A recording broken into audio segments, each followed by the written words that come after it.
कस्तूरी के Facebook page पर मैं डॉक्टर शबनम आप सबको आदाब पेश करती हूँ और नमस्कार करती हूँ। काशी कला कस्तूरी का खास कार्यक्रम, स्पेशल प्रोग्राम जीना इसी का नाम।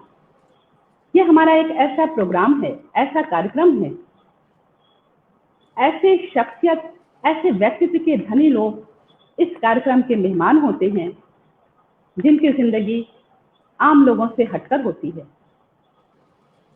जिनकी जिंदगी, जिनका पूरा जीवन दूसरे के लिए मशाले राह होता है, जिनकी जिंदगी जो न सिर्फ अपने लिए जीते हैं बल्कि उनकी जिंदगी, उनका पूरा जीवन उस सरोवर के मानिंद होता है जिससे सभी को फायदा पहुंचता है।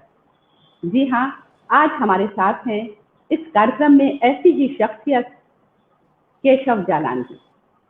केशव जालान जी एक सफल उद्यमी होने के साथ साथ एक अच्छे इंसान हैं और कोरोना काल में आप एक मसीहा के रूप में सामने आए।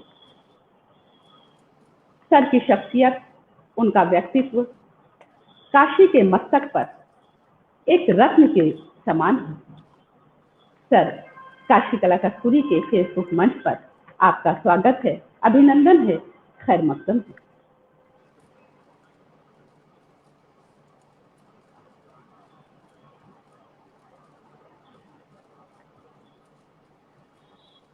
सर आप कुछ सर आप कुछ बोलना चाहेंगे अभी? अच्छा नहीं, आप सर मैं तो बोलूंगा। हाँ जी सर, इस वक्त आपकी शख्सियत, आपके व्यक्तित्व से बनारस का बच्चा बच्चा वाकिफ है। मुझे नहीं लगता है कि बनारस का कोई भी आपकी शख्सियत से वाकिफ ना हो, लेकिन मैं आपकी जिंदगी के उन पहलुओं पर नजर डालना चाहूंगी जो आपके व्यक्तित्व को निखारती है, आपकी जिंदगी को संवारती है। सर, जिस मुकाम पर आज आप खड़े हैं, उस मुकाम तक आने के लिए कितनी दिक्कतों का सामना करना पड़ा, कितनी परेशानियों को आपने झेला, या क्या जो जिंदगी आज आपकी है वो पहले भी थी, आपको विरासत में ये मिला हुआ है? किस तरह आप इस मुकाम पर आए, इसके लिए इस पर हम आपसे जानना चाहेंगे। विश्व के हर व्यक्ति का जीवन संघर्षपूर्ण होता है, कठिनाइयों के दौर से गुजरना ही पड़ेगा। हम रांची के रहने वाले, रांची से यहाँ आए, हमने व्यापार शुरू किया। क्योंकि हम लोग यहाँ के थे नहीं तो हमारे लिए थोड़ा कठिन था यहाँ व्यापार का चलाना। पढ़ाई भी मेरी हाई स्कूल तक ही रही, तो अगर दुकान नहीं चलती तो मेरे को नौकरी करनी पड़ती। पढ़ाई अच्छी नहीं थी, पढ़ाई पूरी नहीं थी तो नौकरी भी अच्छी नहीं मिलती, तो हमारे लिए एक चैलेंजिंग था दुकान को चलाना। और शुरुआत के 3 साल मैं धूप में, लू में, साइकिल पर कपड़ा लेकर दुकान दुकान जाकर बेच के आता था। उस तरह दुकान को मैंने आगे लाया। गांव में कपड़ा ले जाना संभव नहीं था, मैं पंपलेट लेके जाता था, व्यापारियों को देता था कि आप हमारी दुकान पर आए, आपको ये सामान हमारे यहाँ मिलेंगे। 3 साल के बाद धीरे धीरे दुकान लाइन पर आने लगी और हम आगे बढ़ते चले गए।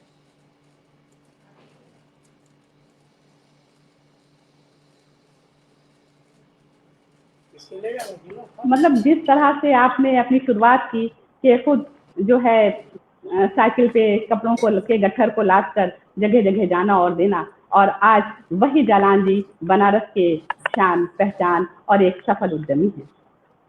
सर, मैं एक खास जो पैंडेमिक का दौर, जो कोरोना काल का दौर अभी बीच में बहुत पीक पर था और बहुत मुश्किलात से हर की जिंदगी गुजर रही थी, ऐसे में आपने एक मसीहा के रूप में, एक अच्छे इंसान के रूप में जो करना चाहिए वो आपने किया। सर, किस तरह से आपके दिमाग में ये चीजें आई कि हमको करना है? जहां लाशों को जलाने के लिए, क्रिमेशन के लिए लंबी लंबी लाइनें लगी होती थी, आपने जब देखा कि ये लंबी लाइनें हैं तो अलग से भी आपने सौदा का इंतजाम भी किया। तो उसको किस तरह से सर आपके दिमाग में आया और आपने किस तरह से वो आपका काम रहा कि जिस तरह से सौदा का अलग से आपने इंतजाम किया कोरोना काल में? देखिए, इसमें मेरे पिताजी और हमारे संतों, विशेषकर मुरारी बापू की प्रेरणा है।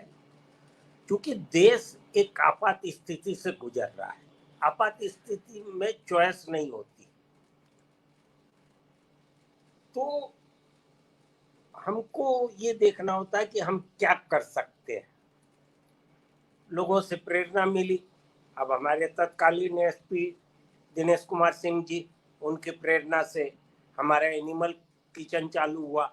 मैंने एक एक पशु पक्षी तक का ध्यान रखा और मैंने कुछ ऐसा नहीं किया। देश आपात स्थिति से गुजरा है, मैंने सिर्फ एक नागरिक की ड्यूटी पूरी की और मेरा एक ही लक्ष्य रहा दोनों कोरोना काल में कि जानकारी में कोई भी व्यक्ति किसी भी प्रकार की तकलीफ न पाए, उसके लिए हम हमेशा और हमारी टीम आगे रही।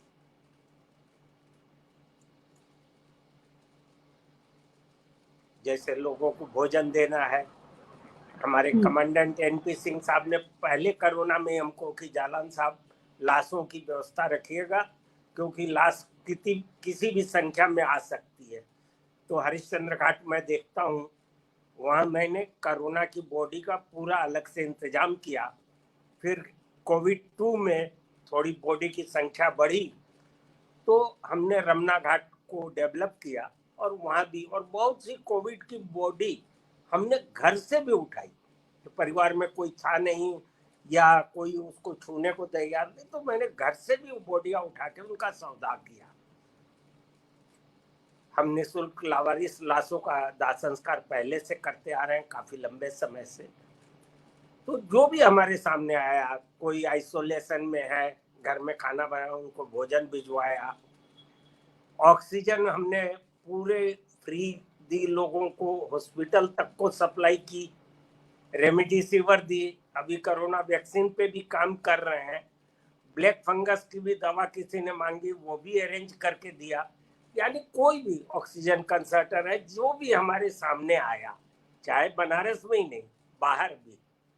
क्योंकि मैं खलील जिब्रान की बात से सहमत हूँ। उसने कहा भगवान ने इंसान को बनाया दूसरे का काम करने के लिए, और इंसान लग गया बटोरने में। भगवान क्या मैसेज दे रहा है? भगवान के 4 हाथ होते हैं, चारों हाथ खुले हैं। भगवान यही तो मैसेज दे रहा है कि मैं 4 हाथ से दे रहा हूँ, तुम 2 हाथ से दो। तो ये जो प्रॉब्लम की पीरियड चल रही है, ये जब तक चलेगी, हम नागरिकों को डटे रहना इसके लिए, और उसके लिए हमारी टीम भी हर समय पूरी मुस्तैद रहती है।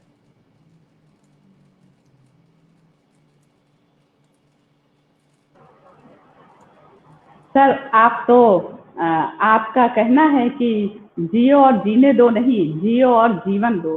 क्योंकि जियो और जीने दो तो जानवर भी करते हैं, लेकिन जियो और जीवन दो ये सिर्फ अच्छे इंसान का काम है, और अच्छे इंसान बनकर रहना है। वो आपके कार्यों से पता चलता है, क्योंकि आपकी ये थिंकिंग है। मैंने कहीं पढ़ा आपकी किताब में कि, और मैं अपने नाज़रीन से, अपने श्रोताओं से बताना चाहती हूँ कि सर की अपनी लिखी हुई भी कई किताबें हैं।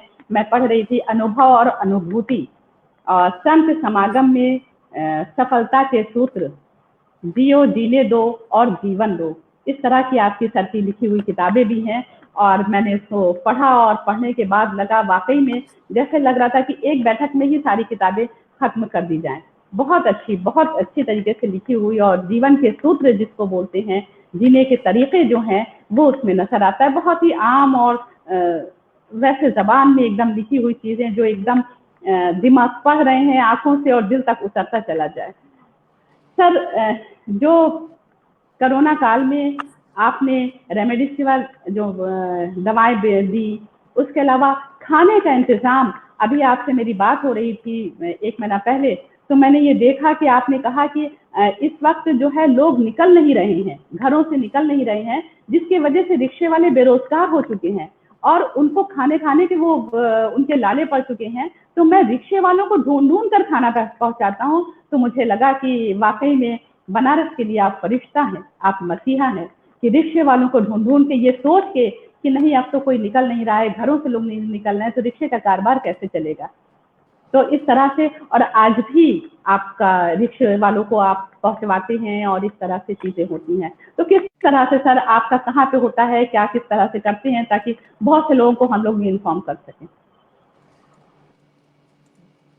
उसके लिए हमने हमारे नागरिक सुरक्षा, जिसका मैं वर्तमान में चीफ वार्डन हूँ, नागरिक सुरक्षा की टीम को हम लोगों ने लगाया, क्योंकि हमारे सदस्य मोहल्ले मोहल्ले गली गली हैं, तो उन्हीं लोगों ने चयन किया रिक्शे वालों का।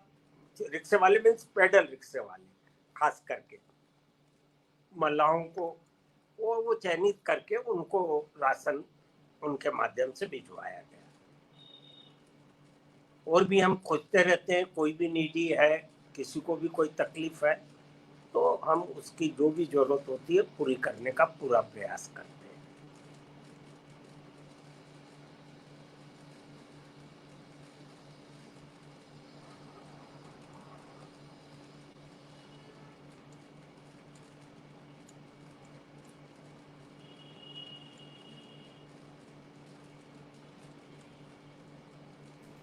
आवाज नहीं आ रही है।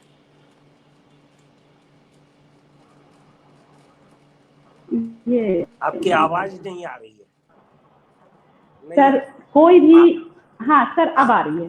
कोई भी मजहब का व्यक्ति, चाहे वो हिंदू हो, मुसलमान हो, सिख हो, ईसाई हो, वो अगर जब जाता है आपके यहाँ, तो आप कभी किसी से आपने मजहब नहीं पूछा, और जिस चीज के लिए उसने दरिया मांगी, चादरें मांगी, चीजें मांगी, आपने फौरन दिया। और जहाँ मजहब को लेकर, धर्म को लेकर एक उन्माद की स्थिति है, ऐसी स्थिति में आप सभी धर्मों को समान भाव से देखते हुए और इस तरह कार्य करते हैं। सर, बनारस का बच्चा आपका हमेशा आभारी रहेगा। जिस तरह से आप एक गंगा जमनी तहजीब का को लेकर चलते हैं, ये बहुत बड़ी बात है। और आज के दौर में आप जैसे इंसानों की जरूरत है, आज इंसान की जरूरत है सर, और ये बहुत अहम काम आपका है। सर मैंने आपके कुछ वर्क जी, मजहब हमें प्रेम करना सिखाता है। ताकत की दरकार दूसरे का बुरा करने के लिए होती है, बाकी प्रेम काफी है।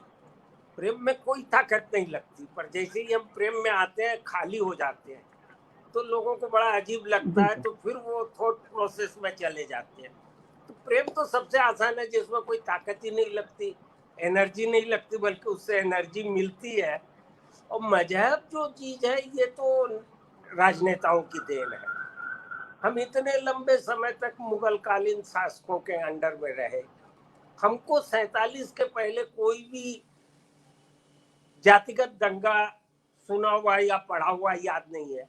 ये तो 47 के बाद मजहब वाली चीज आई, और ये नेताओं के खिलौने हैं। स्त्रीलिंग में होता है वैश्या और पुल्लिंग में होता है वैश्य। ये दो जात ऐसी होती है जो किसी से जात नहीं पूछती। तो असली राष्ट्रवादी तो हम हैं, ये नेता लोग थोड़े न हो सकते राष्ट्रवादी। तो ये जातिवाद की बात करना किसी भी जाति की, ये तो ओछापन है। मैं इसका जरा भी समर्थक नहीं हूं, न इसको ये महत्व देता हूं। आज हम मुस्लिम घर में पैदा होते हैं, तो मैं मुस्लिम धर्म मानता, कोई मेरे को चॉइस से थोड़े मिला है। बस इतना ही समझ ले तो काफी है।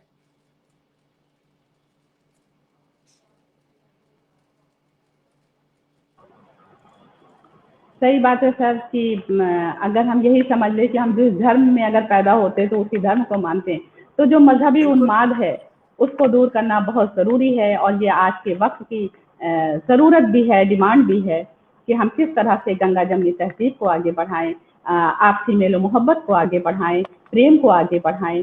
वही हमारी ज़िंदगी का इस वक्त मकसद भी होना चाहिए। सर, मैं आपके कुछ वर्कर्स से, जो आपके एम्प्लॉय हैं, मैं उनसे भी बात कर रही थी, तो मुझे ये पता चला, उन लोगों ने ये कहा कि हम लोग कहीं जाते हैं जब डीलिंग के लिए या बिजनेस के तौर के उस पर जब जाते हैं जालांस की तरफ से, तो हम लोग ये नहीं कहते कि हम जालांस ग्रुप के जीएम बोल रहे हैं, एजीएम बोल रहे हैं या फला बोल रहे हैं, या अपनी पोस्ट नहीं बताते हैं। सिर्फ ये कहते हैं कि मैं जालान परिवार से आया हूँ, और सभी कोई आपको भाई जी कहते हैं। और वहाँ पे लोगों ने, आपके ही वर्कर्स ने मुझसे कहा कि यहाँ पे हम लोगों के लिए खाने का इस तरह से इंतजाम होता है जैसे कि घर के कोई गार्जियन अपने बच्चों के लिए करते हैं, वैसा ही खाने का इंतजाम, वैसा ही एक एक चीज की देखभाल हम लोगों की भाई जी करते हैं। तो किस तरह से इतने लोगों का आपके 2 लाख से ज्यादा आपके एम्प्लॉय हैं, 2 लाख से ज्यादा आपके एम्प्लॉय हैं, कितने परमानेंट हैं, कितने रॉक में हैं, टेम्परेरी हैं, और उनको मैनेज करना और उनको उतनी मोहब्बत के साथ रखना और सबकी परेशानियों को समझना, ये तो एक सफल उद्यमी के साथ साथ जो और बिजनेसमैन लोग हैं उनके लिए भी एक प्रेरणा है आपकी, किस तरह से हम अपने वर्कर्स को, अपने एम्प्लॉय को हम किस तरह से इज्जत से रखें। तो सर किस आपके उन लोगों का यही कहना है कि हम लोग कहते हैं कि हम जालान परिवार से आए हैं, तो ये जो सोच है उन लोगों में सोच किस तरह डेवलप होती है? ऐसा है, उनका कहना बिल्कुल सही है, वो हमारा परिवार है और आज मेरे को कुछ हो जाए तो हजारों की तादाद में कर्मचारी कट मरेंगे, बाकी जगह मालिकों को गाली देते हैं। मैं हिंदुस्तान के शायद कुछ ही लोग होंगे, मैंने लॉकडाउन की पूरी सैलरी स्टाफ को दी, पूरी की पूरी, यहाँ तक कि उनको सेंचुरी बोनस का भी पैसा पूरा दिया। तो कर्मचारी तो हमारी रीढ़ की हड्डी है, उनके ऊपर हम कुछ करते हैं तो हम उन पर एहसान नहीं करते, वो तो हमारी ड्यूटी में है। और कर्मचारी हमारे बच्चे हैं, उनका देखभाल करना तो मेरी ड्यूटी है, मेरा कर्तव्य है, अधिकार नहीं है, कर्तव्य है।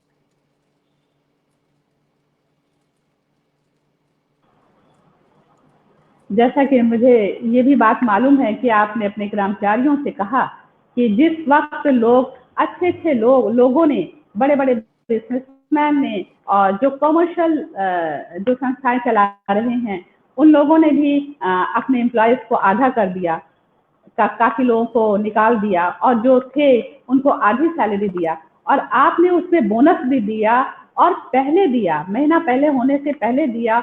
और ये कहा अपने कर्मचारियों ने भी आपसे कहा कि भाई जी आप ऐसा मत करिए, ये तो पूंजी टूट जाएगी, लेकिन आपने कहा नहीं, जब तक मेरे घर में चूल्हा जलेगा तब तक आप लोगों के घर में भी चूल्हा जलता रहेगा। तो ये बहुत बड़ी बात है, आपको सैल्यूट है सर इसका।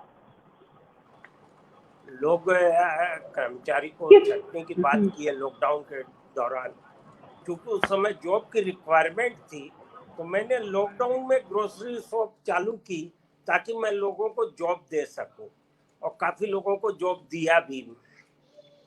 तो अभी तो हमें देश की तरफ देखना है कि देश आपात स्थिति से गुजर रहा है, तो एक नागरिक के नाते हमारी ड्यूटी है कि हम क्या कर सकते हैं।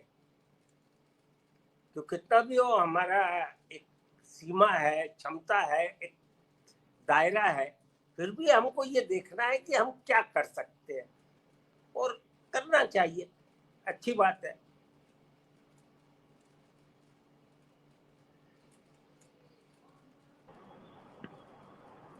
सही बात है सर कि हमको अपना पहले देश देखना है, और आपातकालीन स्थिति में जब हमारा देश है तो पहले एक अच्छे नागरिक की तरह हमको देश देखना होगा और लोगों को देखना होगा, समाज देखना होगा, जितना कुछ हो सके उनके लिए करना होगा। वाकई में ये बहुत अच्छी सोच है सर। और सबसे अहम बात तो ये है कि जालांस ग्रुप, आप जालांस ग्रुप के हेड हैं, और जालांस ग्रुप ने लोगों को स्वावलंबी बनाना शुरू किया। आपने किसी को पैसा नहीं दिया, किसी को भीख नहीं दिया, किसी की जरूरत पर उसके हाथ में पैसा नहीं रखा। आपने कहा नहीं, स्वावलंबी बनो, क्योंकि उसका स्वावलंबन उसी वक्त खत्म हो जाएगा जिस वक्त आपने उसके हाथ में पैसा रख दिया। तो आपने उसको स्वावलंबी बनाने के लिए कहा कि नहीं, आप मेरे यहाँ से माल ले जाइए और बेचिए, 1 महीने में, 2 महीने में, 6 महीने में जब माल बिक जाए तब आप लाके पैसा दीजिएगा। तो इस तरह से फ्री में आप माल दे देते हैं उसको और उसका बिजनेस स्टार्ट करा देते हैं, उसको स्वावलंबी बनाते हैं, उसकी खुददारी को बरकरार आप रखते हैं। ये बहुत बड़ी सोच है आपकी सर, बहुत बड़ी सोच है कि एक इंसान की खुददारी को आप बरकरार रखते हैं। मदद के साथ हमें उसका स्वाभिमान जिंदा रखना होता है कि कल फ्यूचर में जाके वो समर्थ हो जाए, उस समय उसको ये अफसोस न रहे कि मैंने उस व्यक्ति से मदद ली थी।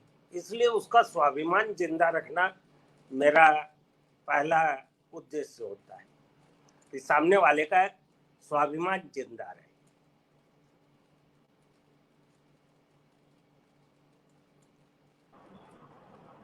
सही बात है सर कि स्वाभिमान जिंदा रखना बहुत ज़रूरी है। और जैसा कि लॉकडाउन में सब लोग बेरोजगार हो रहे थे, आप उन बेरोजगारों को रोजगार देने के लिए आपने सुपरमार्केट खुलवाया कि सुपरमार्केट खोलेंगे तो और 4 लोगों को रोजगार मिलेगा। और सुपरमार्केट के थ्रू भी सबके घर आसानी से, जो दुकानें बंद है तो हमारे सुपरमार्केट के थ्रू लोगों तक राशन भी पहुंच जाएंगे और लोगों को रोजगार भी मिलेगा। इस सोच के साथ आपने सुपरमार्केट खोला। और सबसे अहम बात तो ये है कि जालांस ग्रुप में कोई 8 दर्जा पढ़ा हो, 10 दर्जा पढ़ा हो, 12 दर्जा पढ़ा हो, कुछ भी हो वो, और वो कहीं का भी बंदा हो, आप उसको नौकरी देते हैं, उसके फूडिंग और लॉजिंग का पूरा इंतजाम आप करते हैं। फूडिंग लॉजिंग सब फ्री होती है उसकी, ये बहुत अहम बात है। तो किस तरह से सर जो दूर से आते हैं, मान लीजिए जैसे बहुत से बेरोजगार होते हैं, बहुत पढ़े लिखे नहीं हैं, उनको जो आपके नौकरी की तलाश में आते हैं, किस तरह से आप उनकी मदद करते हैं, उनको उनके रहने का क्या इंतजाम होता है, उनके खाने का, उनकी सैलरी किस तरह से आप देते हैं, क्या करते हैं? सैलरी तो हमारे यहाँ जो गवर्नमेंट के नियम है वो पूरे नॉर्म्स फॉलो होते हैं।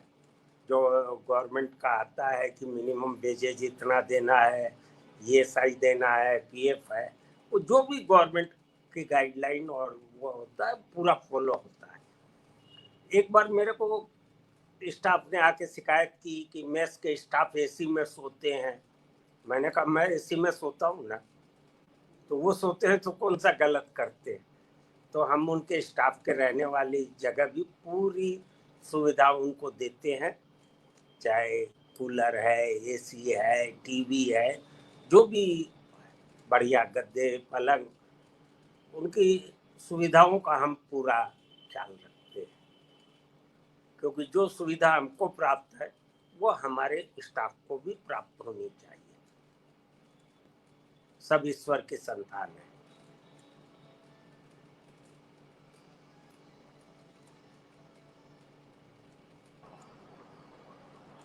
सर जो महानगर हैं, महानगर में जितने एम्स हैं या बड़े हॉस्पिटल्स हैं, उसमें भी मैं खास करके अपने श्रोताओं से ये बात बताना चाहूंगी कि जालांस ग्रुप का जो महानगर में एम्स हैं, बड़े बड़े शहरों में, वहाँ पे जालांस की तरफ से फूडिंग जो है मुफ्त होती है कि वहाँ पे आप जो अटेंडेंट होते हैं या मरीज होते हैं या वहाँ पे पहुँचने वाले जो लोग भी हॉस्पिटल में होते हैं, उनके लिए मुफ्त खाने की व्यवस्था है आपकी तरफ से।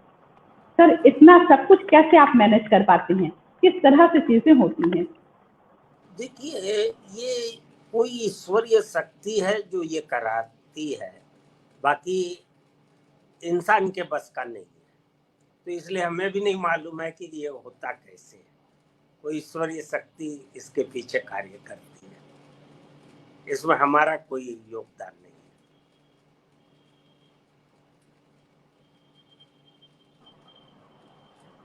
सर एक अहम तारीफ आपकी एक और भी है जो मैंने आज सुना है कि जेल में जो कैदी होते हैं और जो मुचलके पे छूटते हैं या उनको कुछ ऐसा पनिशमेंट पैसे का लगाया जाता है कोर्ट की तरफ से कि आप इतना पैसा देकर रिहा हो सकते हैं, लेकिन उनके पास इतने पैसे नहीं होते हैं, बहुत से गरीब परिवार के लोग वहाँ पे होते हैं, उनके लिए कैसे आपके दिमाग में ये चीज़ें आई और आप सुनते हैं कि आप 8 से 10 से 20 कैदियों को हर साल आप वहाँ छुड़वाते हैं और उनके लिए जो पैसे देने होते हैं वो आपकी तरफ से पैसे भी जाते हैं, किस तरह से करते हैं, क्या करते हैं, किस सोच के साथ करते हैं और वो किस तरह के कैदी होते हैं, आप उसके बारे में बताएं।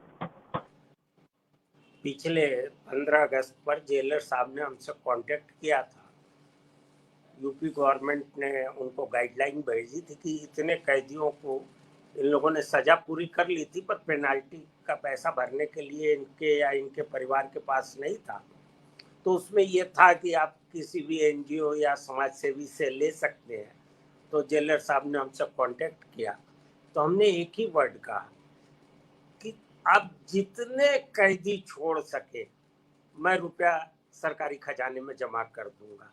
तो उसके बाद से परंपरा बन गई, टाइम टू टाइम वो लिखा पड़ी गवर्नमेंट से करके और मेरे को लिस्ट भेजते रहते हैं, उनका पैसा हम कारागार में जमा करा देते हैं और उतने कैदी वो मुक्त हो जाते हैं वहां से। तो हमें भी अच्छा लगता है। वैसे मैं जेल में बराबर जाते रहता हूँ कैदियों की सेवा के लिए कि उनकी क्या आवश्यकता है, उसमें कितनी आवश्यकता हम पूरी कर सकते हैं। और प्रभु कृपा से सेंट्रल जेल और डिस्ट्रिक्ट जेल दोनों के जेलर जो हैं बहुत ही साधु किस्म के व्यक्ति हैं। उनको इंसान से लगाव है, प्रेम है। वो कैदी या अपराधी समझकर उनको डील नहीं करते, बहुत मानवता के साथ रखते हैं। तो मैं जाते रहता हूँ और जो भी उनकी आवश्यकता समझ में आती है जेलर साहब के निर्देश से वो पूरी करने की कोशिश करता हूँ।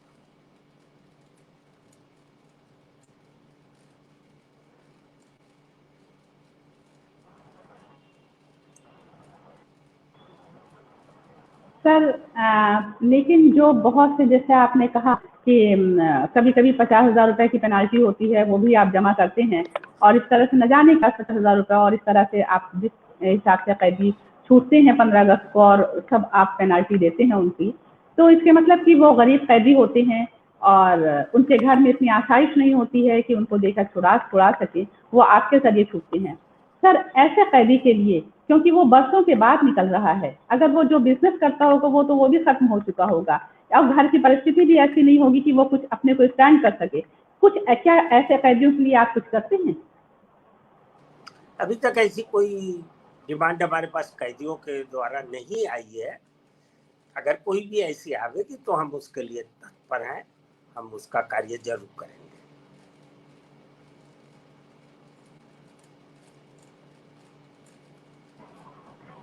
अभी इस तरह से कोई कैदी नहीं कि भाई हम किस परेशानी में हैं और आप नहीं, लेकिन मुझे लगता है कि सर इतने साल बाहर निकलते हैं, उनको तो ये भी याद नहीं है। मेरे सामने जेलर साहब ने पूछा कि तुम कितने साल बाद बाहर निकल रहे हो, बोले 3 साल बाद। तो जेलर साहब ने उसको याद दिलाया कि नहीं तुम 4 साल बाद बाहर। उनको तो वो जेल की सीमा में रहते हुए अपना समय भी याद नहीं रहता कि कितने सालों से वो ये है। तो पहले तो वो बाहर निकलते हैं तो एक खुली हवा में, फिर जेल की ही ड्यूटी है कि उसको अपने साधन द्वारा उसके घर तक पहुंचाना। पर घर वाले भी स्वीकार करें न करें, घर में भी कौन है नहीं है, पर कभी भी वो लोग चाहेंगे कि हमारे पास कोई भी सुविधा के लिए या सहायता के लिए आगे के जीवों को, तो अगर ऐसा कुछ आएगा तो हम करेंगे।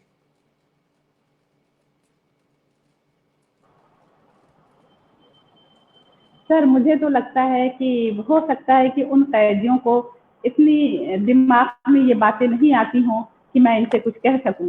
तो मुझे लगता है कि अगर आप पूछेगा तो ज़रूर ऐसे ऐसे कैदी कुछ अपनी परेशानियां आपको बताएंगे और आपके ज़रिए उनकी ज़िंदगी फिर पटरी पे आ सकेगी और फिर कुछ न कुछ उनको राहत मिल सकेगी। मुझे लगता है कि सर अब जब आप जाइएगा, क्योंकि इस तरफ मेरा ध्यान भी नहीं गया था इस रूप में। अब मैं जब भी जेलर साहब से मिलूंगा लिखित रूप में दे दूंगा कि कोई भी कैदी जो छूटे, अगर उनको कोई भी जीवक यापन के लिए कोई भी व्यवस्था चाहिए तो हम देंगे। मैं लिखित रूप में जेलर साहब को भी दे दूंगा और जब भी मुलाकात होगी जो बोलूंगा। इसके लिए आपको बहुत बहुत धन्यवाद। शुक्रिया सर, क्योंकि कभी कभी कुछ छोटी सी बातें, छोटी सी चीज़ें दिमाग में नहीं आती हैं, तो और वो लोगों को भी नहीं अंदाज लगता होगा कि मैं कह सकूं, क्योंकि जाने के बाद जो इतना लंबे वक्त तक वो जेल में रह रहे हैं, उसके बाद जब वो निकल कर आप चाहेंगे कि वो समाज के मेन स्ट्रीम में आ जाएं, तो सर उनके पास ना इतनी वुसअत है कि वो खुद खड़े हो पाएंगे और ना उनको कोई रखेगा अपने यहाँ। तो ऐसे सूरत में तो अगर आपकी तरफ से ये पहल होगी तो उनकी ज़िंदगी संवर जाएगी। जिस गलत रास्ते पर चलकर वो वहाँ पे थे नहीं, इस उससे भी बात को मैं हट जरूर जाएंगे और देखूंगा, अपने को मेन स्ट्रीम में क्योंकि एक पाएंगे। व्यक्ति की निगाह हर दृष्टि हर चीज जगह नहीं जा पाती है, तो कुछ चीजें छूट जाती है। पर जी बहुत जी बहुत धन्यवाद। मैं ये बात लिखित रूप में भी जेलर साहब के पास रिकॉर्ड करा दूंगा और अगली मुलाकात में उनसे इस बारे में चर्चा भी जरूर करूंगा। नहीं नहीं, जरूर सर, जरूर।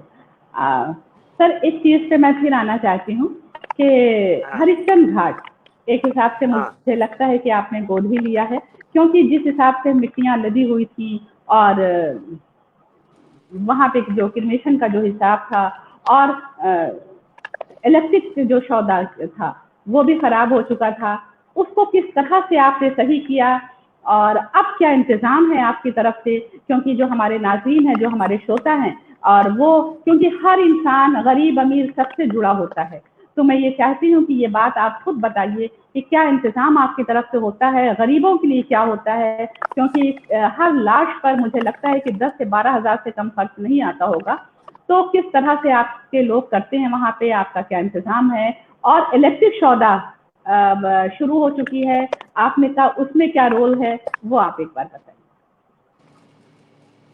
ये बहुत हमारे लिए चैलेंजिंग जॉब था कि हरिश्चंद्र घाट पे 4 फ्लोर की ऊंचाई तक मट्टी जम चुकी थी। मतलब ड्रिल से भी हम मट्टी साफ कर तोड़ रहे थे तो 2 बार मेरी ड्रिल टूट गई। तो वो एक चैलेंजिंग जॉब था। अब आप हरिश्चंद्र घाट जाइए, आपको एक नखून बराबर कहीं भी डस्ट नहीं मिलेगी, इतनी बढ़िया सफाई रहती है। और जितने दिन इलेक्ट्रिक वाला रहा वो हम ही चलाते थे और हमने उसको बिल्कुल निःशुल्क कर दिया था। अब वो गैस से चलता है, अभी वो गेल कंपनी उसको चला रही है। और लावारिस लाश जो कि सबसे ज्यादा हमको पुलिस के माध्यम से मिलती है या कोई गरीब की लाश या निजी की होती है, वो हम निःशुल्क सौदा करते हैं वहाँ, उसका कोई भी चार्ज उनसे नहीं लिया जाता है। और आप ताज्जुब करेंगे कि उसका पूरा पैसा हरिश्चंद्र घाट का, चाहे आरती का हो चाहे सौदा का हो, हमारे स्टाफ अपनी सैलरी से कटा कर और उसका पेमेंट करते हैं। उसमें मेरा कोई योगदान नहीं है, हमारे स्टाफ का योगदान है। हम अपने स्टाफ को भी सोशल वर्क में लगा रखे हैं और सैल्यूट है उनको, बहुत काम करते हैं वो इस जैसा। यानी आपका वेलफेयर के नाम पे भी उनके सैलरी का कुछ अंश जो है जमा डिपॉजिट होता है, जो इन सब चीजों में लगता है। तो यानी आप खुद अपने कोई कंपल्सरी नहीं है, वो उसकी स्वेच्छा से है। जैसे एक बार देव दीपावली पर 24 बारबीडोज को 51 हजार रुपया देना था, ऐसा पीएमओ की तरफ से निर्देश आया था। हमारे स्टाफ ने बोनस वगैरह के पैसे जुगाड़ करके और 24 के 24 बारबीडोज को 51 हजार रुपया देने के लिए तैयार थे, पर सब बारबीडोज नहीं आई, तो 7 बारबीडोज को हमारे स्टाफ ने अपने कंट्रीब्यूशन से और उनको 51 हजार रुपया दिया और आगे भी वो जितना भी होता है देते आ रहे हैं।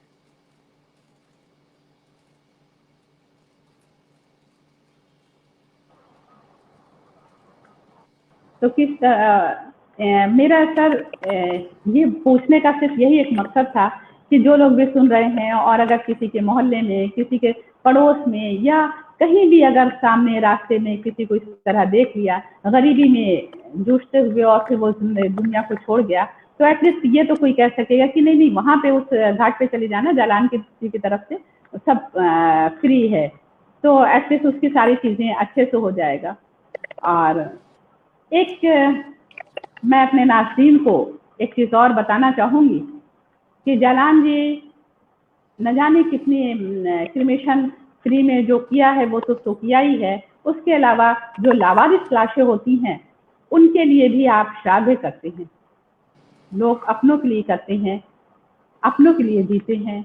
मैंने शुरू में ही कहा था कि जालान जी की जिंदगी, कुछ लोगों की जिंदगी ऐसी होती है, एक सरोवर की तरह होती, नदी की तरह होती है, जिससे बहुतों को फायदा मिलता है। तो आप उनके लिए भी श्राद्ध करते हैं कि नहीं, वो लावारिस हैं, उनके लोगों को मालूम भी नहीं है और न जाने कोई है भी कि नहीं है और किस हालात में है कि उनका वो श्राद्ध कर सकेंगे या नहीं, तो आप उनके लिए भी श्राद्ध करते हैं। किस तरह से इस तरह की चीजें आपकी आती हैं? आपके गुरु कौन थे और किस तरह से आपकी सर परवरिश हुई है कि जो इस तरह की छोटी छोटी चीजों को, बारीक चीजों को भी आप गौर करते हैं कि सिर्फ मदद करना ही नहीं, उनके श्राद्ध तक को भी आपने अपने जिम्मे ले रखा है। किस तरह से इस तरह की सोच आपकी डेवलप हुई, और कैसे आपके, क्या आपके कोई गुरु हैं जो इस तरह की चीजें आप सुनते हैं, आपके दिमाग में रहती हैं? मैंने पहले भी बताया, ये मेरे पिताजी और हमारे संतों, और उसमें भी विशेषकर मुरारी बापू की प्रेरणा से ये सब चलता है, या यूँ कहिए ये चीजें हमको विरासत में मिली है, तो इसमें मेरे लिए कोई नयापन नहीं है, अच्छा लगता है।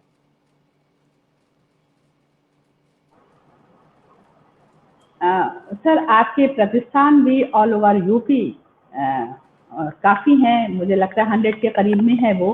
तो लेकिन इतने अपने बिजनेस से आप कैसे इतना वक्त निकाल पाते हैं कि गरीबों की तरफ भी देखते हैं, मजबूरों की तरफ भी देखते हैं, घाट की तरफ भी देखते हैं, शादी की तरफ भी देखते हैं, अपने लोगों की तरफ भी देखते हैं, अपने रिश्तों की तरफ भी देखते हैं? किस तरह इतना हो पाता है? और समाज के जो बहुत से, अभी आप का मैं कुछ देख रही थी कि पुलिस के आप वार्डन भी हैं, तो किस तरह से इतना सब कुछ हो पाता है?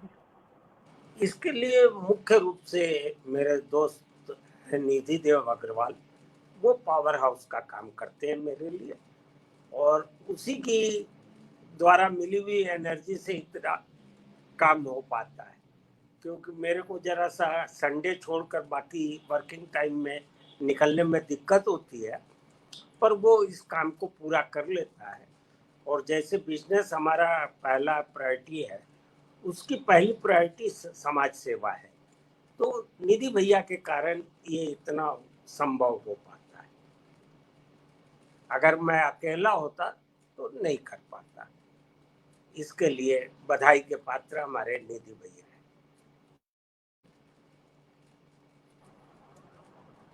सही बात है कि बहुत सारी चीज़ों को देखना, मैनेज करना आसान बात नहीं है। सर, आप अपने बिजनेस को कितना वक्त देते हैं? कितना कितना आप कितने घंटे बिजनेस को देते हैं? कितनी और चीज़ों को देते हैं? क्योंकि मैं इसलिए ये सवाल आपसे कर रही हूँ कि जो हमारी युवा पीढ़ी है, पैसे तो वो लगा देती है, लेकिन अपना वक्त नहीं दे पाती अपने बिजनेस में, अपने काम पे, अपने व्यापार में, जिसकी वजह से फ्लॉप हो जाता है, वो नुकसान में हो जाते हैं।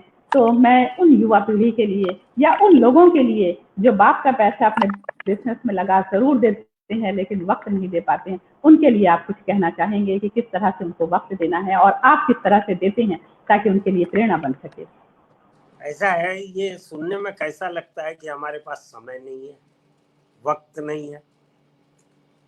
इसको बहाना भी तो कहा जा सकता है। चाहे पीयून हो, चाहे हमारे पीएम हो, मिलना तो सबको 24 घंटे ही है।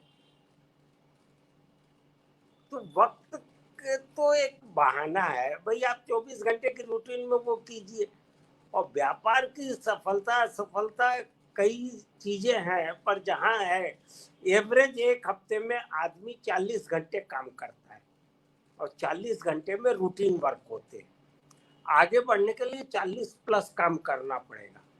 ये जो बड़े टाइकून हैं, मुकेश अंबानी है, रतन टाटा है, कुमार मंगलम बिरला है, या जो ये बड़े टाइकून जो है, ये 70 से 80 घंटा हफ्ते में काम करते हैं। आज अनिल अंबानी को कोई घाटे की कंपनियां तो नहीं मिली थी, पर क्यों दिवालिया हो गया? क्योंकि उसने घंटे पूरे नहीं किए। तो घंटे तो पूरे करने ही पड़ेंगे, चाहे पढ़ाई हो, चाहे कोई भी कार्य क्षेत्र हो। एवरेज हम 40 घंटे एक हफ्ते में काम करते हैं। आगे बढ़ना हो तो 40 प्लस काम करना शुरू करें तो आगे बढ़ेंगे।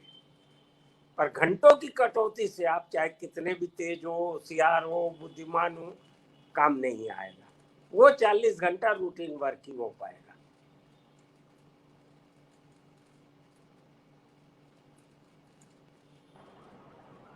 सही बात है कि हमें 40 घंटा एक बिजनेस को खड़ा करने के लिए आप हफ्ते में देना पड़ेगा, वरना जो पूंजी है वो भी निकलना मुश्किल हो जाएगी। सर, आपसे एक बार मेरी बात हो रही थी, आपने कहा पैसे से कौन आगे बढ़ता है, अपने कामों से लोग बढ़ते हैं, पैसे से कौन बढ़ता है। तो जैसे बच्चे कहते हैं आजकल की युवा पीढ़ी अपने पिता से कि पैसा होगा तभी तो बिजनेस कर पाएंगे, ये ऐसे गलत बच्चों है। के लिए आपका संदेश? नहीं, एकदम गलत है। पैसा लगा के जो बिजनेस करेगा वो समूचा पैसा खो देगा। व्यापार के लिए पैसे की दरकार नहीं है, व्यापार से पैसा आता है। अगर पैसा लगा के व्यापार किया गया तो वो पैसा टिकेगा नहीं, वो चला जाएगा। मैं एक बहुत बड़ी बैंक में स्पीच दे रहा था, उसमें बैंक के चेयरमैन, जनरल मैनेजर और तमाम बड़े ऑफिसर बैठे थे।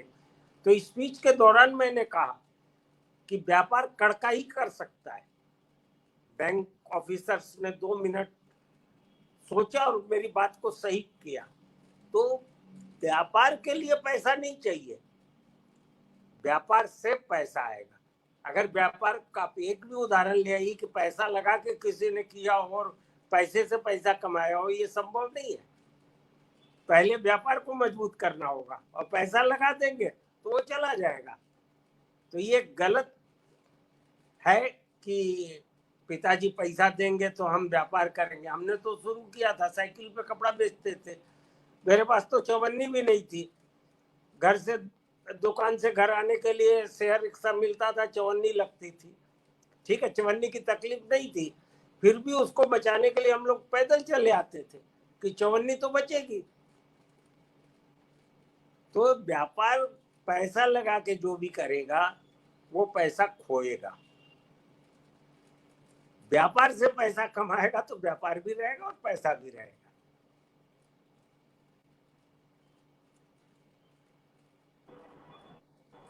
सही मंत्र दिया है सर आपने कि पैसा लगाकर जो व्यापार करेगा व्यापार भी जाएगा, पैसा भी जाएगा। और जो व्यापार से पैसा कमाएगा तो यकीनन उसके पीछे मेहनत होगी, क्योंकि वो बिना पैसे के वो व्यापार खड़ा करना चाहेगा तो यकीनन उसके पीछे उसकी अथक मेहनत होगी।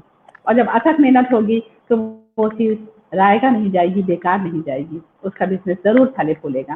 सर आज का जो माहौल है वो तो आप देख रहे होंगे कि बच्चों की नज़र, उनके लड़कों की नज़र पिता के ऊपर होती है कि कितना पैसे वो दे दें ताकि वो कुछ कर सके। नहीं, वो पिता अपने पुत्र को भी दूर करेगा अपने से। पुत्र को पैसा देंगे तब तो वो बर्बाद हो जाएगा, कभी वो गलती नहीं करनी। पिता एक अम्ब्रेला की तरह होता है, वो जब तक है अम्ब्रेला की तरह बच्चों का साथ दे। पर कोई भी पिता अपने बच्चे को अंगुली पकड़ाए वो मैं जरा भी पसंद नहीं करता। उससे हम बच्चों को खुद अपंग बनाते हैं। अंगुली ना पकड़ाए, आवश्यकता उसके पीछे रहें उसकी सुरक्षा के लिए, पर बच्चों को अंगुली कभी न पकड़ाएं। मैं बचपन से आज तक किसी बच्चों को अंगुली नहीं पकड़ाया, कहीं एडमिशन कराने नहीं गया, उन्हीं को भेजा स्कूल की, जाओ अपना एडमिशन करा के आओ। अंगुली पकड़ा दूंगा तो फिर तो उसको आसान लगेगा और फिर हर बात के लिए आएगा मेरे पास। मैं आपको बताऊं, मेरा लड़का यंग है, मेरा पार्टनर यंग है, बहुत बार दुकान में प्रॉब्लम लेके आते हैं वो लोग मेरे पास। उनके लिए प्रॉब्लम है, मेरे लिए नहीं है, पर कभी मैं सॉल्यूशन नहीं बताता। मैं एक ही बात कहता हूँ, बेटा एक लाइन याद रखो, मैं मालिक हूँ, सब रास्ते मिल जाएंगे। एक बार अंगुली पकड़ा दूंगा तो वो तो उनको बहुत आसान लगेगा, छोटी छोटी बातों के लिए भी पूछने चले आएंगे। अब उनको मालूम है कि मैं मालिक हूँ, मालिक है तो रास्ता मिलेगा। तो बच्चों को अंगुली पकड़ाने की गलती न करें, नहीं तो हम बच्चों के विकास को रोकते हैं, उसको खुद अपंग बना रहे हैं।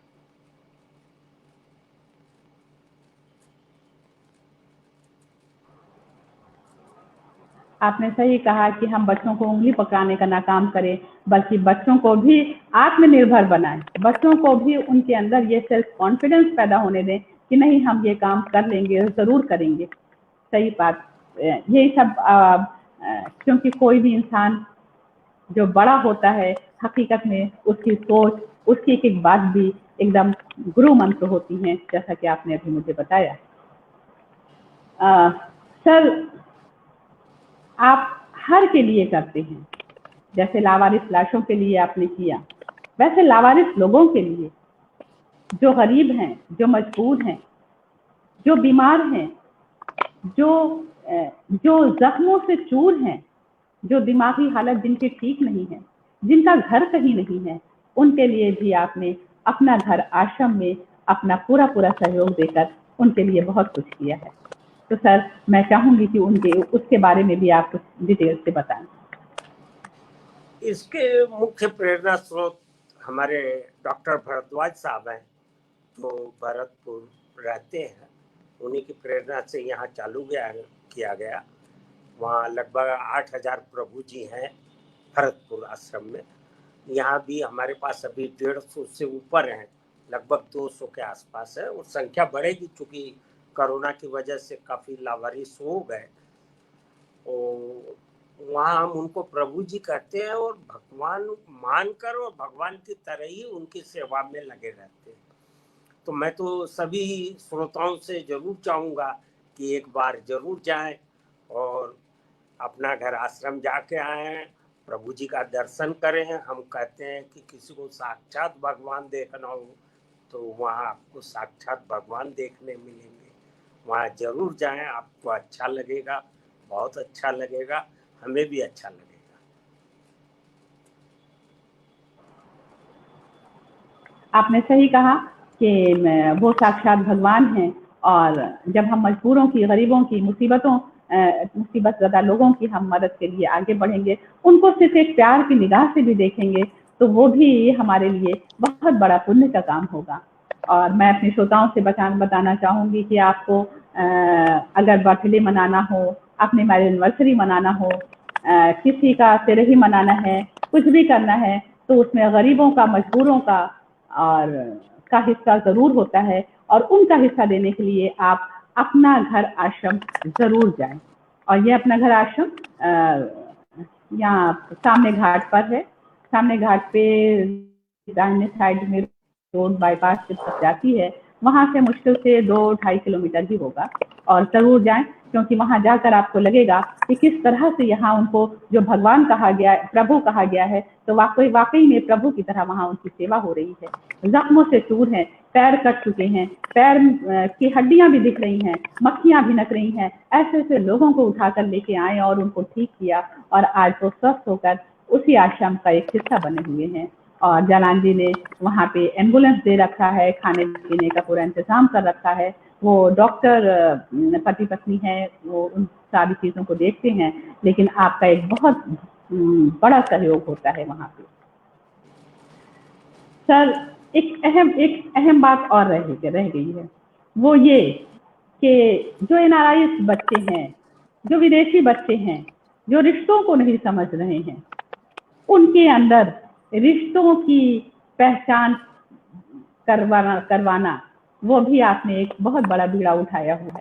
किस तरह से आप उनमें ये चीज डेवलप करते हैं, जबकि फॉरेन में, विदेशों में ये है कि माँ बाप, बच्चे, और जब बच्चे बड़े हो गए तो माँ बाप कहीं भी हों, कोई मतलब नहीं है, वो सिर्फ अपना सेल्फ देखते हैं।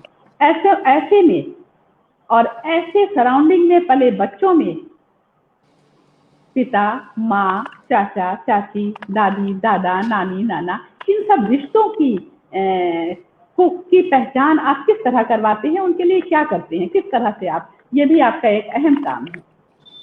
हम यहाँ पढ़ने वाले फॉरेनर्स बच्चों के बीच काम करते हैं, उनको भारतीय संस्कारों के बारे में बताते हैं, भारतीय गायन, नृत्य, ये जो हमारा कला है उसके बारे में बताते हैं। उनको वो संस्कार भी देते हैं जो स्वीकार करना चाहे, बाकी हमारा जानकारी देना है। और उनके साथ हम होली, दिवाली, डांडिया, दशहरा, नेपाल के जो होते हैं वो दशहरे को बड़ा महत्व देते हैं, या उनके देश में जो भी फंक्शन, हम उसका आयोजन अपने घर में ही ज़्यादातर करते हैं। तो घर में हमारे छोटे छोटे बच्चों को देखते हैं, बहुओं को देखते हैं, पत्नी है, और तो उनके लिए उनको बड़ा अच्छा लगता है कि एक फेमिलियर वातावरण इंडियंस में कैसा होता है, कि कोई अपना पराया नहीं, हमारे बच्चे हैं, बहुएं हैं, बेटे हैं, सब उन्हीं के बीच रहते हैं उनके साथ। तो उन लोगों को एक नयापन लगता है, अच्छा लगता है। और जब कभी विदेश में उन लोगों से मुलाकात होती है, वो मिलने आते हैं तो कहते हैं कि परिवार को तो हम यहाँ जानते थे, पर घर क्या होता है ये हम लोग बनारस में जाने। अच्छा लगता है।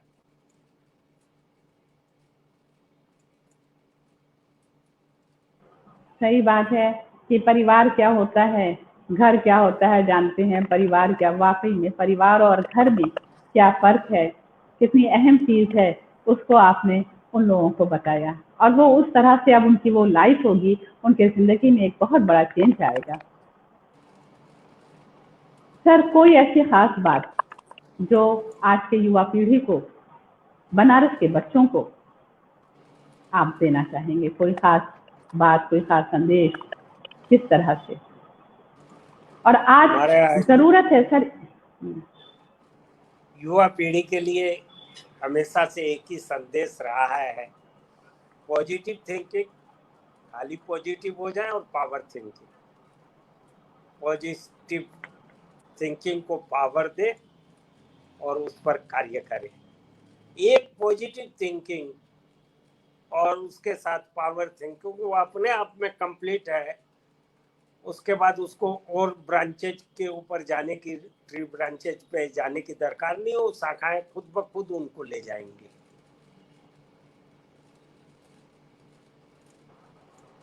सही बात है, पॉजिटिव थिंकिंग बहुत बड़ी चीज होती है। और पंक्चुअलिटी, सर आप में बहुत पंक्चुअलिटी है। आपके एम्प्लॉयज ने भी कहा कि सर की पंक्चुअलिटी हम लोगों को वाकई में प्रेरणा देती है। तो हम सब के लिए आपकी पंक्चुअलिटी भी प्रेरणादायक है। और सर, चलते चलते मैं एक और बात करना चाहूंगी आपसे, क्योंकि आपसे को इस पर लाइव करने से पहले मुझे होमवर्क करना पड़ा। कुछ चीज़ों की जानकारी भी मुझे लेनी पड़ी। मैंने आपके एम्प्लॉयज से भी बात की कि किस तरह से सर का अपना रूटीन है, किस तरह से जीते हैं और किस तरह से रहते हैं। तो पता चला कि, और फाइनली हमारे नाज़रीन भी देख रहे होंगे, हमारे जैसे श्रोता है वो भी देख रहे होंगे कि जालान जी, जो कहा जाता है कि सादा जीवन उच्च विचार, सिंपल लिविंग हाई थिंकिंग, तो वो उसके उस पर पूरे खरे उतरते हैं। और ये मैं सिर्फ सामने ही नहीं बोल रही हूँ, पीछे भी जितने लोग देख रहे होंगे उनको ये बात समझ में आ रही होगी और सर को देखकर भी एहसास हो रहा होगा कि किस तरह से सिंपल लिविंग हाई थिंकिंग है आपकी। और सर के मैनेजर ने मुझे एक बात बताई कि सर की पूंजी जो 2010 में थी, वही पूंजी आज भी उतनी ही है, बढ़ी नहीं है। नाज़रीन मेरे सोच रहे होंगे, श्रोता मेरे सोच रहे होंगे कि ये क्या समझ में नहीं आ रहा है कि पूंजी बढ़ी, सिर्फ अगर पूंजी बढ़ी नहीं यानी बिजनेस नहीं बढ़ा तो बाकी चीजें जालान जी कैसे करते होंगे। तो मैं उनको बताना चाहती हूँ, पूंजी से मतलब ये है कि उनकी जो इनकम, जो उनकी बचत है, वो पूरी उतनी ही है जितनी 2010 में थी। ऐसा नहीं है कि सर का बिजनेस नहीं बढ़ा, बिजनेस खूब बढ़ा और आज भी बढ़ रहा है, क्योंकि उस बिजनेस में, उस व्यापार में गरीबों का भी हिस्सा आपने दिया है, मजदूरों का भी हिस्सा दिया है, महिलाओं को भी दिया है, बच्चों को भी दिया है, खेल कूद जो करने वाले बच्चे हैं जिनको जरूरत है खेलने कूदने की, उनके साथ भी आप आगे आए। जो जिस लाइन का था सब ये मदद लिए हुए, तो बिजनेस तो आपका बढ़ना ही था और बढ़ेगा, खूब बढ़ेगा। लेकिन पूंजी उतनी रह गई जितनी 2010 में थी। ऐसा क्यों? क्योंकि 2010 में जो पूंजी थी उसको आपने उतनी ही पूंजी रखा, बाकी फायदे को लोगों के बीच में बांटा, मदद में बांटा, गरीबों में बांटा, मजबूरों में बांटा, बेसहारों में बांटा। यही वजह है कि वो पूंजी उतनी ही रही, फायदे में सबको दिया। सर, किस तरह से आपको सर ये बात नहीं लगती है कि लोगों के, बनारस में ही ऐसे बड़े बड़े लोग हैं जिनके सिंगापुर में क्रूज भी हैं, होटल्स हैं विदेशों में, क्या आपने कभी ऐसा नहीं सोचा कि मेरी भी जिंदगी ऐशो इशरत की हो, ऐशो आराम की हो, और मैं भी कभी सिंगापुर हमारा अपना क्रूज हो, अपनी हो, अकेले बैठे और आराम से सैर करके चले आए? इस तरह से कभी कुछ आपको भी महसूस हुआ कि इस तरह होना चाहिए, या क्या था? पहली बात तो दूसरे को देखने का हक हमें नहीं है। दूसरा क्या करता है इस बात से हमें कोई मतलब नहीं है। और पैसे की भूख और हवस, इसका तो कोई अंत ही नहीं है। जो जंगलों में डकैत रहते हैं वो मेरे नहीं समझ में आता पैसे का करते क्या। न सुरक्षित रह सकते, न घर होता है, जंगलों में किसी तरह खाते पीते, तो ये भूख और हवस का कोई अंत नहीं है। ऐसे लोग मिले भी मेरे को, तो मैंने कहा भैया तुम फिक्स कर लो कि चलो 5 करोड़ हो जाएगा तुम्हारे पास, उसके बाद तुम नहीं रखोगे। तो ये ख्वाहिशें भी इतनी बेवफा होती हैं, एक खत्म होती है दूसरी शुरू हो जाती है। तो ये तो कोई, और हमारे बुरारी बापू कहते हैं कि संपत्ति जैसे सांप का पैर किसी ने नहीं देखा पर चलता कितनी तेज है, तो ये संपत्ति कब निकल जाए इसका कोई भरोसा नहीं है। और बचपन से मैं सुनते आ रहा हूं कि धन की 3 गति है। पहला दान, हो सके तो बहुत अच्छी बात है। दूसरा है भोग, हिम्मत है तो भोग भी लो, वो भी बुरा नहीं है। तीसरे में तो प्रकृति ले लेगी, अंतिम गति प्रकृति नहीं छोड़ेगी। चाहे 47 के पार्टीशन के रूप में ले, चाहे सुनामी के रूप में ले, चाहे बाढ़ के रूप में ले, चाहे घर की बीमारियों के रूप में ले, वो प्रकृति ले लेगी। तो जिसको जितना बटोरना है जरूर बटोरना चाहिए। प्रकृति के पास उसका हिसाब है, वो ले लेगी।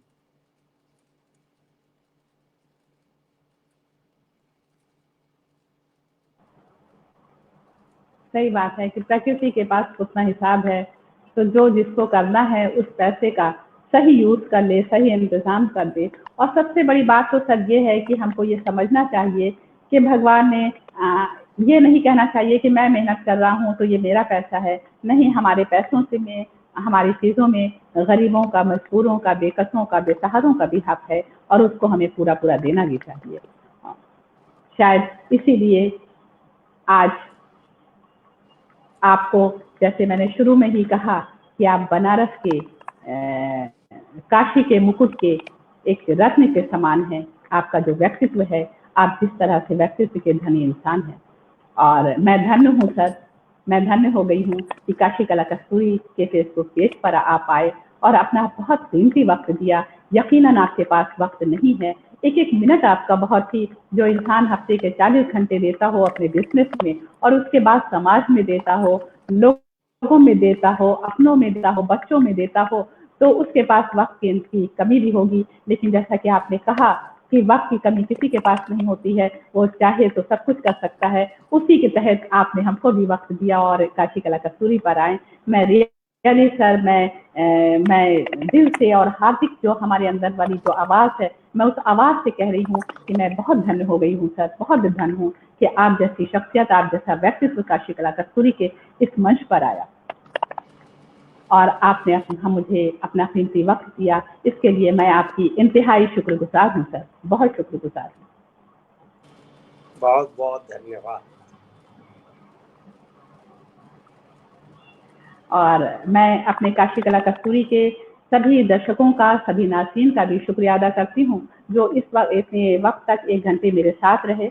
और सर ने बहुत ही कम शब्दों में अपनी पूरी बात कही। यही तो बात होती है कि कम शब्दों में गागर में सागर भरना, गागर में सागर आपने भर दिया सर। और बहुत ही कम शब्दों में, कम चीज़ों में, लिमिटेड अंदाज में आपने अपनी बात रखी, अपनी बात कही। जो चीज़ मैं जानना चाहती थी, जो हमारे दर्शकों, अपने दर्शकों के लिए, वो आपने बताया। और सबका मैं एक बार फिर तहे दिल से शुक्रिया अदा करती हूँ सर। आपका एक बार फिर आपका शुक्रिया, नमस्कार। और प्रोग्राम के साथ आप लोगों के सामने हाजिर रहूंगी। नमस्कार।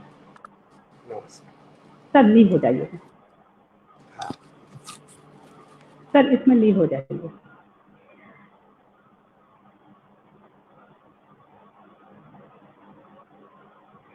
सर वहाँ से लीव हो जाइएगा सर, लीव बटन दबा दीजिए सर, वो लीव हो जाइएगा।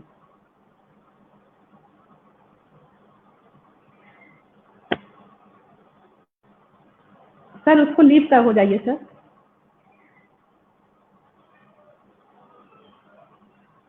सर लीव हो जाइए, आप हो जाइएगा, शायद उनका कुछ नेटवर्क प्रॉब्लम होगी।